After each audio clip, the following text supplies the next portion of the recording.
Thanks for locking in with 77 Flavors of Chicago. We're your hosts, Dario. And I'm Sarah, and I hope you're ready to learn with us. Hey. Today, we are learning about George Washington Ferris. Oh, okay. Yeah. Y'all, I'm new to this. How y'all doing? Good. That was a long part. We gave y'all a lot of time to think about that. Yeah, it's been a long week. Yeah, you probably need that. It was a fake summer. Yeah. I sidebar, we y'all know we be live editing here from time to time. My mic was extremely loud, and so I did turn it down. You want me to turn yours down? Why is it too loud? No, I'm good now. Well, I speak at a regular volume. Yeah, I don't know why. Like just the slight little touch that was just blowing my shit up. I tried to self-edit that one, but yeah. Hey, it is what it is. Move the cord for your puppy. Man, let that dog. He'll be all right. On the couch. Yeah, he'll be all right. How's your week? So far, so good. Well, last week it was just last week was good. Thanks to you, I got newfound faith in social media. Okay. My personal social media. I know 77 doing what it's doing, but it just feels good to kind of be back in a right frame of mind. There it is. Shit. Yeah, they're trying to defund these public schools, but they really shouldn't be. Damn.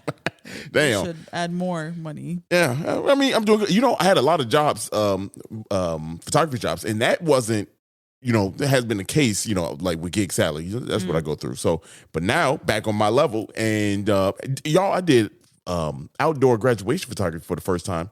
That was fun. Some people might be like, damn, first time taking risks. Well, you shot for my sister's graduation. I was indoors. No, we took some pictures outside. But I wasn't on my level. You know what I mean? I wasn't. Yeah. I mean, the picture still turned out fire.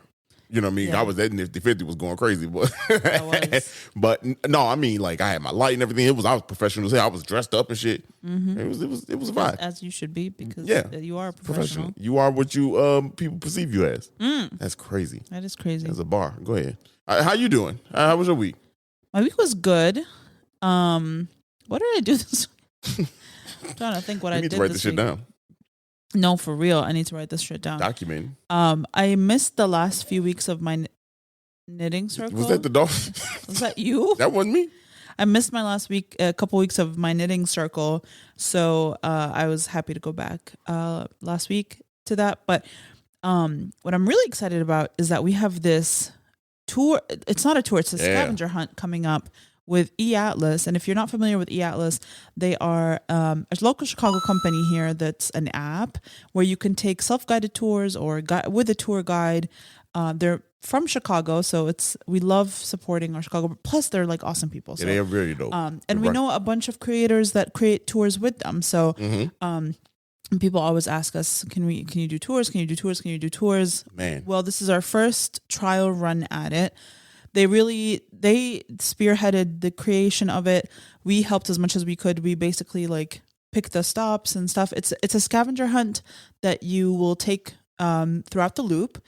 It is the weekend of May 29th. So you have 3 days to complete the scavenger hunt. And basically the person that gets all of the answers correct, or the group, so you can do it individually or with a team, the people or person that completes it at the best time and obviously the most correct answers wins a prize. Yeah. And any money that you pay, which is it's $4.99 to take the scavenger hunt, the money is donated to the RHA. So it's a really cool cause and it's a really fun experience. So if you are in the city and you're looking for something to do, you want to spend a couple hours walking around the loop, it is a really cool way to do it and discover some history and learn about your city that you and if you listen to this podcast I was about to say. And you follow us on social, you probably will know a lot of these very, very quickly. Yeah, right. You if you follow us on social, every answer is there. Yes. That's how. You know what? I don't want to say that too much because people are just going to be going through, but you don't know which ones it is. Yeah, you don't know. But also, if you play in the game, I give clues throughout the app. And it's as you play the game, everyone has a clue with a video of me. Yes. Now, here's the catch, y'all. This is the only hint I'm going to give y'all. Listen closely to what your boy's saying. Just listen closely. And visually. There's some Easter eggs There in is there. a lot of Easter eggs. Actually, in every one that we've done, there's an Easter egg in everyone, yeah. and I'm saying something. Yeah. So we had such a fun time creating those videos and putting the scavenger hunt together. If you are listening to this on Monday morning, catch us on WGN today at Chicago Today, or on Spotlight Chicago. Yeah. And so we'll be talking about it, and we're really excited. So yeah, it's a really fun one. It's for a good cause. RHA.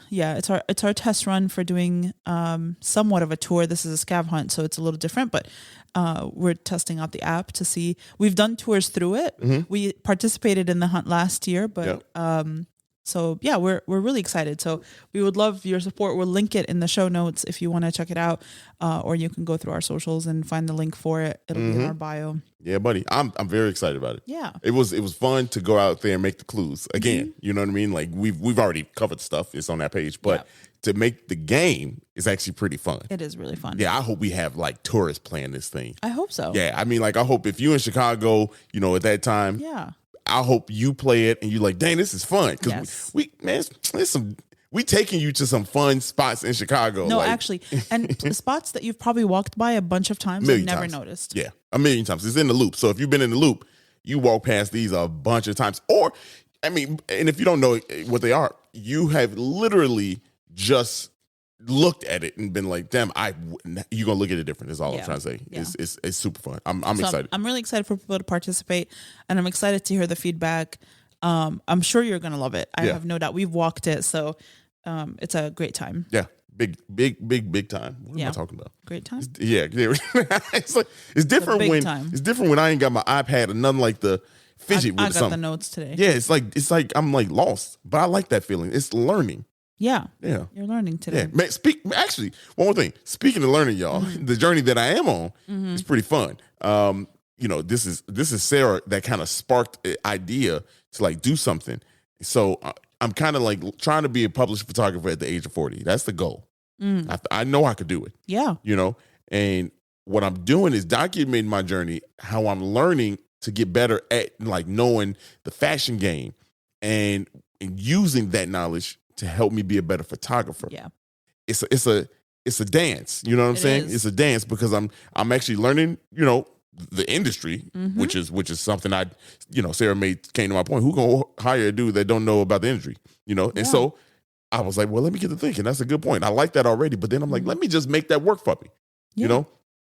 Because I feel like it's an advantage to, like if I know how the fabric folds, if I know how it lays and things like that. Yeah. And if I say, hey, I'm looking for this in the shoot, or somebody or a published photographer say, hey, look, we working with taffeta. You know what I mean? Like, now I know what taffeta's consistency is, what I got to work with, how I should do it. It's a shiny. What's the best way to shoot it? Yeah. You know what I mean? Like, so I can, man, it's a beautiful thing. So I'm doing that. Recorded the first 5 we love a self-education. Man, and I of course on this page. Self-education. Yeah, right. That's all this podcast is, self-education, along with my regular life. But yeah, buddy. All right. Well, today I wanted to dive into the life of a person that a lot of people might not think about, but we know. So George Washington Ferris Jr., Ferris Gale Jr. actually, and it's a giveaway, y'all. He is. So he was born in Galesburg, Illinois, which is actually his namesake, Gale. Galesburg, Illinois. He was born February 14th, 1859. He was one of 10 children. In 1864, his family picked up and moved to Nevada. And George Sr., his father, sold his dairy farm in Illinois, moved to Nevada, and started working in... what year did they move? In 1864. Okay. He started working in landscape design and horticultural stuff, and kind of like designed a lot of the stuff for the city, like the capital, in terms of landscaping. So that was his arena. But George Jr. grew up they ended up moving out of Nevada, and he spent some time in California, spent some time in Ohio. So he moved around as a child. He went to school in New York. He went to college in New York, and he got his engineering degree. Okay. Right. And he did everything. He became a civil engineer. Oh, civil. Okay. Yeah. Which my dad was a civil engineer. I don't know if I ever told you that. You have. Yeah. You know, and I built bridges and all that stuff. And Well, he built I don't know what the word is in English, but I'm sure it's the same or similar because in Arabic we call it a hangar, but what did it do? it's like the place where you put the planes. Hangar. Yeah. So that's what my dad built, and he actually built the one where the King of Jordan used to park his planes. Oh wow. Wow. Back in the 90s. So I don't know if it's still the same structure or not. But he worked for a very large international company. Anyway, not about my life. Yeah, it's a good tangent. That's a good thing to know. So he graduated from university with his engineering degree, and he started working in railroads. As a civil engineer, he worked in railroads. He built bridges. He was focused on metal structures, and steel structures. He really took fascination with steel structures and their like integrity and how to keep them structured. What's the word? Structural integrity. Yes, there you go. There you go. There you go. Structural integrity. Let me get my point. For what? Yeah, hey, I gave you a point earlier. Yeah, because I was talking about something important. Damn. He worked in that for a few years, and then with some fellow alumni, he established the GWG Ferris and Company. It was an inspection company that would go on these sites. They were in Pittsburgh. And they would go to these sites and kind of like make sure everything is being done well and up to par and stuff like that. So he became kind of like the guy for that in Pittsburgh.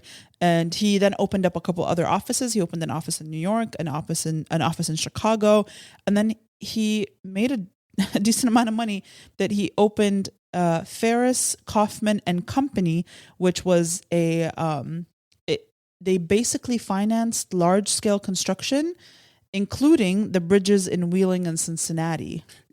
I could see where this is going already. I know the answer. I know the end result, but like I know most people have caught on as to like what I'm talking about. Yeah, and I'm trying not to say it, but like I've never heard this story. Yeah, like I've never heard to tell it. Yeah, okay. Keep going. Yeah. This is interesting. It makes sense. Yeah, all of it makes sense. It does make sense. It makes sense. The man loved bridges. Yeah, and he loved fucking big structures. Yes, gotcha. He did. Okay. If y'all don't know by now, y'all losing. He had an office in Chicago. So in 1891, he was in Chicago visiting his offices, and he attended a banquet where Daniel Burnham, who was the director of works for the Columbian Exposition that was happening in a few years, issued a design challenge for a superstructure that kind of needed to rival the Eiffel Tower of the 1889 Paris Expo. Right. So if you're not familiar, the Eiffel Tower was built for the World Exposition in Paris that took place in 1889. So Daniel Burnham was like, we need something for Chicago for the 1893 Expo. We're 2 years out. This is now a challenge. People can submit their designs. And the French architect that built the Eiffel Tower, Alexander Gustave Eiffel, proposed a similar structure to the Eiffel Tower, but larger for Chicago. And of course, a bunch of U.S.-based engineers said, no, this has to be made by a U.S. engineer. So the board voted no to his design. Damn, so we would have had an Eiffel Tower here in Chicago. God, but we got something a lot better. And it was, so George Jr. was at this meeting, and he was really fascinated by this idea of building kind of like a colossal structure that needed to be at this expo. And a fun fact about George is that when he was growing up, he was really fascinated by the water wheels on the Carson River. Okay. And so he would sit by the river and watch them spin. He really loved. This is classic storytelling here. Yeah.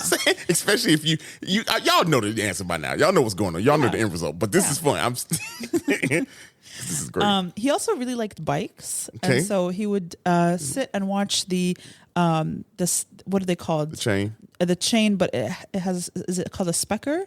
The specker chain. It's basically the chain that's on the bike and how it would spin. Yeah. And he would watch the tension of the chain. So those are some things that he was fascinated by, along with steel structures like bridges. So he went to lunch a couple of days later, and the story goes is that he was sitting at lunch and he sketched the idea for what he wanted to present as his idea for the World Columbian Exposition as this colossal structure, this very large structure. And he presented it to the board that was part of Daniel Burnham's design team. And they said, "You're insane. We're not putting a large wheel that's going to carry people. This sounds really dumb." But at the same time, there were these wheels coming up around the country. They were wooden.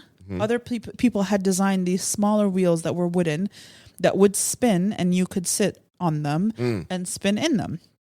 Not in them, on them. And so he said, "I believe in this idea so much that I really think we should do it." So he did get majority vote, and they said, "Fine, you can do it, but you have to fund it yourself." He said, "Bet, I'm rich." Fine.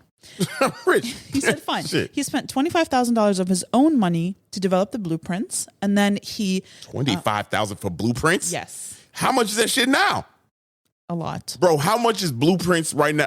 Hold on, you A keep lot, going. a lot. of What money. the? Yes, and then he started his own funding company, like he investor hedge fund situation, and he raised $400,000 Oh wow. to build this wheel. Oh wow. Okay, so already we're at $425,000 Yeah. in the hole. Yeah. And Half a milli. And at this point, it is now that it has been approved. This is December of 1892. Okay, is so the when- year before. 6 months. 6 months before. before Yeah. the opening Right. of the expo. Right. Yeah, that's right. They were like, "Sure, you can do it. You have 6 months to Shit. build it." And less than, because this shit opened up in like May. Yeah. So it was at the beginning of December.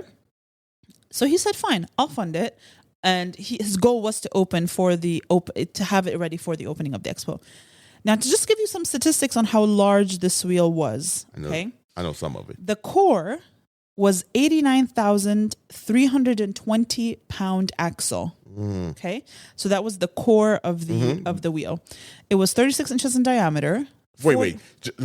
36 inches? Just the core The diameter. Yep. of the core. Yep. 36 inches. Yep. And 45 and a half feet long. The entire wheel. I wouldn't have got on that shit. I'm sorry. I wouldn't have got on that. The wheel weighed 46 and a half tons. Okay. It took 100,000 parts went into building the entire wheel. It was 264 feet in height, or 26 stories high. It had 36 glass and steel compartments. Each one was the size of a railway car, and it could fit 2,160 people. 2,000 people on the. Yeah, that's crazy. Yeah, I wouldn't have got on that. I'm sorry. Each car, I think each car was like it could fit 40 people or something. I don't know if that math is right, but Yeah, right. 36 times 40 is how many? They want 2,000 times. Hold on, let me see. So if there were 36 cars, and 40 people each. yeah, So where the other 1,000? 60 people in a car. 60 people per car. That's the math. God, dog. Yeah. That's crazy. 60 people in a train car. Okay. It is actually the size of a train car. Yeah, I know it. I know it was. That we talked about on the podcast. Here's what's crazy though. They only let like 5 or 6 people on the thing now. Yeah. You know how dangerous that had to be? Maybe it was 40. Maybe the 36 number is incorrect. That's so what maybe it's 40 people per cart, and a total of 2,000 people could fit on there. Because 36 inch, like I can make that in my hand. That was what was holding. Yeah, it was The pen. very skinny. Yeah, it was skinny. I could see. Yeah, that's Yeah. crazy. I mean, but that was how come they don't make them that big? They're liability. Here's the thing: there were no accidents Yeah, I mean, at all. There was never an accident on this wheel. To turn the wheel, Ferris built a power plant, with two 1,000 horsepower engines, reversible engines, connected to a 20,000 sprocket chain that turned the wheel. That's the sprocket chain that was the bike. Yes. Inspiration. Yes. And the reason he had 2 is because in case one failed, one was a backup. Yeah, okay, so he was smart with it. Yeah. Engineer. Yeah. Civil engineer. Unfortunately, it couldn't open for the opening. It wasn't ready for the opening of the expo. It opened June 21st, 1893. A month and a half later. Yes. Yeah, almost 2 months later. That's not bad. Man, that shit lasted all the way to October. So, I mean. So it lasted 19 weeks. And in the 19 weeks, more than 1.4 million people rode the wheel. That's crazy. Each one of them paid 50 cents to ride it for a 20-minute ride. It returned $725,000 in revenue. So he made all that shit back plus some. Well, that's where the story gets really sad. Oh, okay. So he unfortunately did not make that money back. He had to sue the expo for the money because they were not paying him his money. And at the same time, he was being sued by patent lawsuits because, like I said, the wheel was already being made. It was just never done in steel. So he named it the Ferris wheel, and people were like, "What do you mean? We've been doing this. We've been doing this." It's called an observatory wheel, is what it used to be called. Okay, damn. So we got some controversy. Yeah. So there were a bunch of patent lawsuits. He tried to fight those. He was fighting for his money, and unfortunately, he had to declare bankruptcy, and he lost all of his companies. Hold on. Wow. Hold on. What? No. Keep going. I'm doing some numbers here. You said they couldn't pay him back, right? Hold on. Are you trying to figure out how much $425,000 in 1893 is? No, because we talked about this before the World's Fair, how much money it made. So the World's Fair, this is the one that it was the first one funded by itself. Yeah. So you didn't have to make all that money back. Like you had the money, you just didn't want to give it to him. Yep. Hold on. For sure. And he paid for it himself. It's not like they funded his wheel and then said, "No, we're not paying. We're keeping this money." He raised the money for it. Here, listen to this line right here. The debt for the fair was paid off with a check for $1.5 million. Yeah, they had the money. They had the money. So, unfortunately, after he filed for bankruptcy, he lost all of his companies, and then his wife left him. Damn. Oh, he was down bad. Oh, it gets worse. It get worse than this? He then got kidney failure and typhoid fever. Oh, come on. He died at the age of 37 on November 26th, 1896. Oh, 3 years later. 3 years later. Oh, my goodness. So sad. Yeah. It was really sad. It was a really sad ending. He died lonely man. The height of his career was the day that the wheel opened. His wife gave a speech, like a really lovely speech, and everyone was super excited. And yeah, it was like the best day. And then from there, it basically was like the wheel ruined his life. When the fair was over with, they didn't pay him. No. He lost all his money. Lost all his money. Lost all his business. Lost his girl. Died. Yeah. Got sick and died. Damn. Wow. And to make matters worse. No, man. Come on. Let's end the story. You know this part, though. The wheel was dismantled and moved to Lincoln Park for the North Clark Street Fair. The neighbors hated it. They were like, "Get this shit out of here. It's ugly." Big. The fair was over. They were like, "Get it out of here." So they dismantled it, and it was already $400,000 in debt at this point because they had paid money for it. It didn't make the money back. They sold it for $1,800. No, get the hell moved no. it to St. Louis. Yeah. It stayed in St. Louis for the fair there, and then the same thing happened. The neighbors were like, "It's big. Get it out of here." So unfortunately, May 11th, 1906, they used 200 pounds of dynamite and blew it up. Why was this story so sad? I don't know. Here's the thing. Should nobody ever, you should get this history lesson every time you try to get on the damn Ferris wheel now. Yeah. Every time. So Okay. Can you imagine? I can't. That's horrible, man. Yeah. It's like one of the most loved attractions here in the world. Anytime it's it's everywhere. Ferris wheels are everywhere. Yeah, everywhere. And that's like one of the main things that go up. That's the centerpiece of a lot of things. Yeah. All the time. Yeah. Damn. I know. It was so sad. I mean, I was already, because we talked about this before, it being in the residence of Lincoln Park, not liking it. Boy, y'all lame Man, for that one. Lincoln Park been lame. Yeah, that's great. No, damn. No. That's lame, man, that they wanted to. And then St. Louis, that's why we don't like y'all. I feel like it didn't fit in the neighborhood. I mean, you know it was big as hell. It Yeah, was why would you put very it there? large. Yeah, like it doesn't make sense. I mean, Lincoln Park obviously did not look how Lincoln Park looks now. Right. but still, it is too like the only place and Ferris wheel makes sense in Chicago is at Navy Pier. You got. I mean, you're right. Why I would not want to look at that in the middle of a neighborhood. Yeah, That's right. crazy. Yeah, imagine that. Now it got to be on the lake. Yeah, it has to be off like in a non-residential area. Yes, it's got to be. It makes no sense for it to be in a residential area. And I understand that Lincoln Park was not what Lincoln Park is today. It wasn't as congested. Wasn't the most populated community area. I get that, but still, people lived near it. You got to think about what was it? 1896 or when did it move? To Lincoln Park. Yeah. Well, right after. Yeah, right. So 94. So it was then 94. What was happening in 94, right? So 94, we gearing up for it was busy now. Yeah. It's busting around that time. Yeah. You know, the stockyards is booming. Yeah, I mean, but the stockyards on the other side of town. The city was growing. Yeah. People were, everything was. It was a lot going on. It was a moving city, Yeah. especially right around that time. Exactly. Right around that time. Mm-hmm. You know, Great Migration. Yeah, it was about to really start. Yeah. Great Migration was a decade away, but it was just too much. Yeah, that was too much in here. Damn. So they did not want it, and fair, but you didn't have to sell it for $1,800 to St. Louis. $1,800 is disrespect. Diabolical. That's disrespect as hell. Yeah, man. Yeah, that's disrespect. Yeah, like he couldn't get no say. Not only did you not pay the man, but you get this shit out of here for $1,800.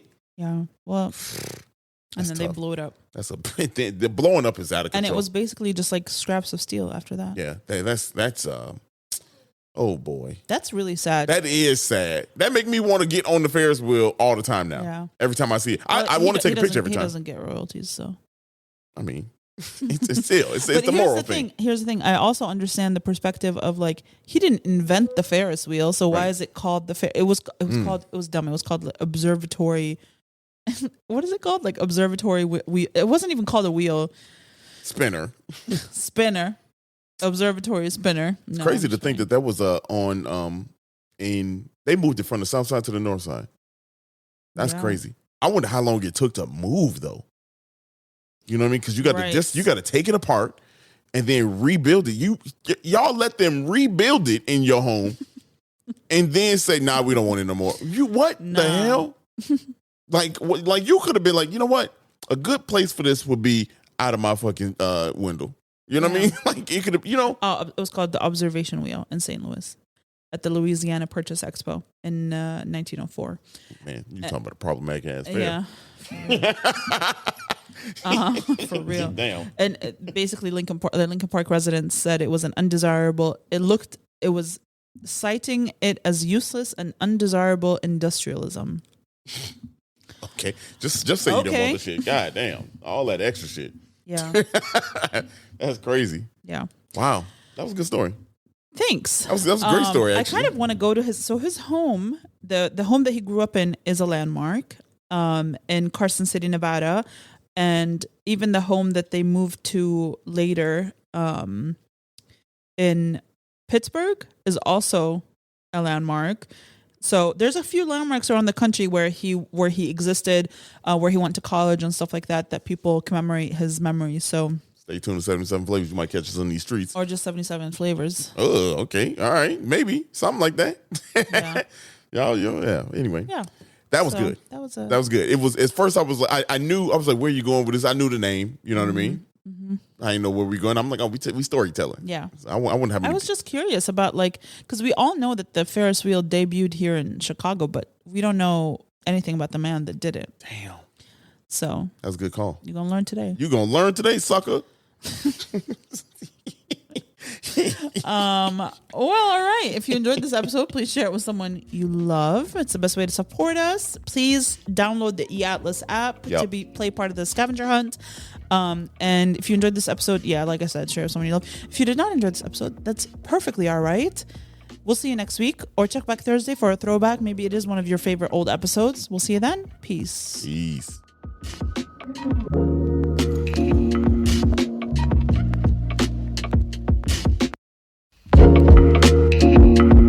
Thank you so much for listening to today's episode, and we hope you loved it. And if you could, please follow us on social media at 77 Flavors Shy on Instagram, Facebook, TikTok, and Twitter. If you have any ideas or deep dives that you'd love us to do, please contact us at media@77flavorsShy. That's the number 77 flavors and shy for Chicago.com. If you like visuals, please subscribe and follow and watch us on our YouTube channel at the same thing, 77 Flavors Shy, or search 77 Flavors of Chicago. If you would like to support us monetarily, go ahead and click that Buzzsprout link in the description of this episode. And as always, we gonna see you next week. Peace.